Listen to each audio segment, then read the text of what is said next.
We continue our reading of God's Dream for You, The Chosen, a morning devotional by author Dwight K. Nelson.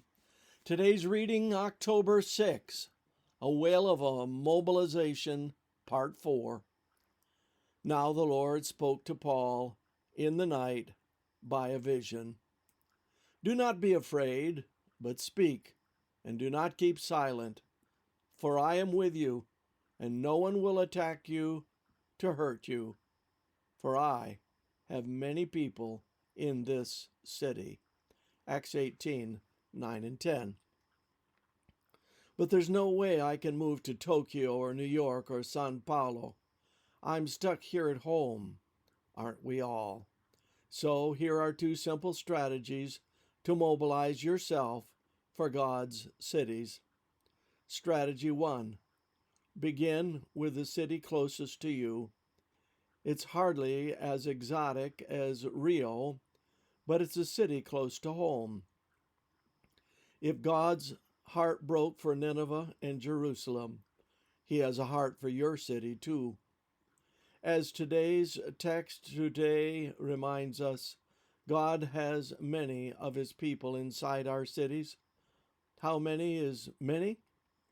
Enough for Jesus to have given His life, of course. And, obviously, that means we can no longer sit comfortably by on the outskirts of a suburb and pretend that's all there is. We can rejoice that the GI generation conquered inner space, and the boomers outer space, and Gen Xers cyberspace. But it's time to move to the top of our agenda, the final frontier to be conquered for God, urban space. Let's be honest, we've done well nationally and globally in the villages and in the country, and not too badly in the suburbs, but our record in the cities is abysmal. They are yet unconquered for Christ and His kingdom. That's why a new generation is desperately needed to seize this last frontier for Him. New pioneers, new missionaries of the third millennium. No need to cross the sea or even the country.